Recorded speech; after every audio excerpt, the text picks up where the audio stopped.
in more ways than one. And if you're not careful, a workout in low temperatures can do a little bit more harm to your body than good.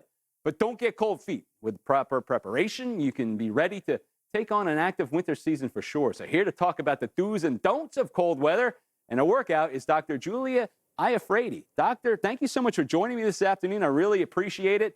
You see the forecast, and here comes the cold, right?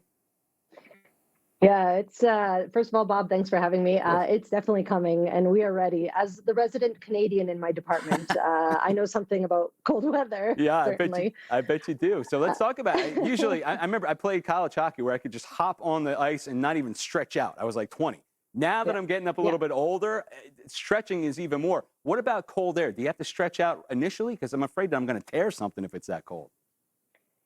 Yeah, so our big recommendation with cold weather and even in the warmer weather is you want to make sure that you are doing a kind of a dynamic warm up first. So not just cold, regular stretching where you just, stick one leg out and kind of bend over to touch it, but Hmm. walking lunges, things like karaoke's or like skip jumping, things like that, just to try to warm up the body first. And I usually recommend doing these things inside before you go outside into that cold weather, just so that you start with that blood pumping already.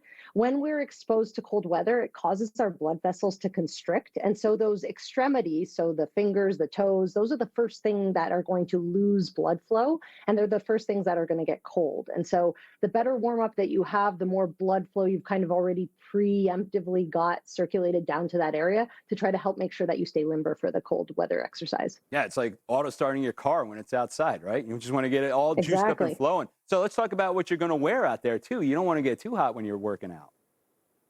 Yeah, so my big thing is recommending layers, right? So I just went skiing in Breckenridge this weekend. That's Mm. basically me on the video there. And big thing here is making sure that you start with layers that are going to help wick sweat away from you because you still sweat even in the cold.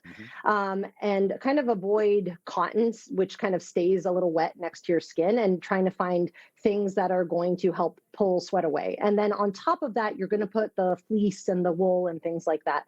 The more you dress in layers, the easier it is for you to take things on and off as you need.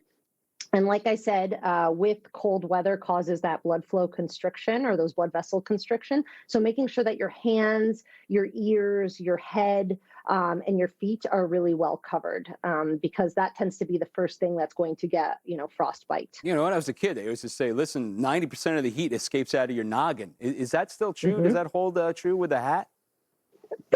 Pretty true. I'm not sure it's quite as high as 90%, Good but thought. it is a fair amount of heat that dissipates off of your head, especially when you sweat. And even like I said, even when it's cold outside, you can still sweat. I mean, we've seen stories of people that were climbing Mount Everest and then end up getting hypothermia and rip all their clothes off. Well, why would they do that? It's because we get this rebound response where our body is putting all of the heat it can onto our internal layers to try to keep our heart and our brain working, and the blood flow kind of constricts off everywhere else, but then your body gets really hot. And so this rebound hypothermia is definitely something to look out for. Hmm. And so those layers allow us to kind of mitigate some of that risk. That's interesting. So let's talk about Mhm. this. You're in a doctor. Do you see any? You're in the ER? You see this kind of injury coming in for summertime? You're talking about like pulled hamstring. Do any of these injuries get worse in the wintertime? What kind of injuries do you usually see coming in with winter sports?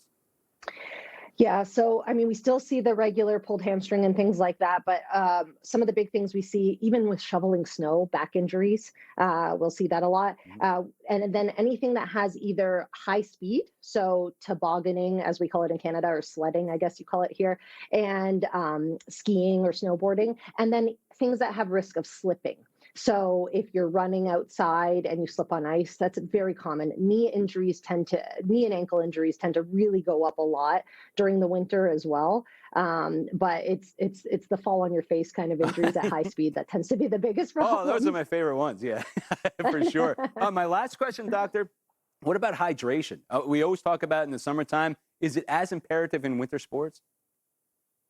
Yeah, I mean, like I said, you're still sweating, Hmm. so it's still important to stay hydrated. It helps you kind of regulate your temperature. It also helps keep you from getting kind of hyponatremia, which is where your salt levels drop too low. I think it's important to drink plenty of fluids, whether it's Gatorade or some sort of sports drink or water. Before, during, and after your workout, even if you're not really thinking that you're super thirsty, because it's cold, we tend to kind of forget about that. If you want to drink slightly warmed fluids, that's fine too. Just, don't go on a jog and bring hot chocolate with you. That's that's, a, not that's that's a not good right. point. Yeah, Save that absolutely. for after. Dr. Julia Iafrate, thank you so much for all the points. I appreciate it. And yeah, high impact No problem. collisions. Look at my face. I played hockey. Yeah, it'll get you. That's what happens. Anyway, great to see you. Thank you for taking the time.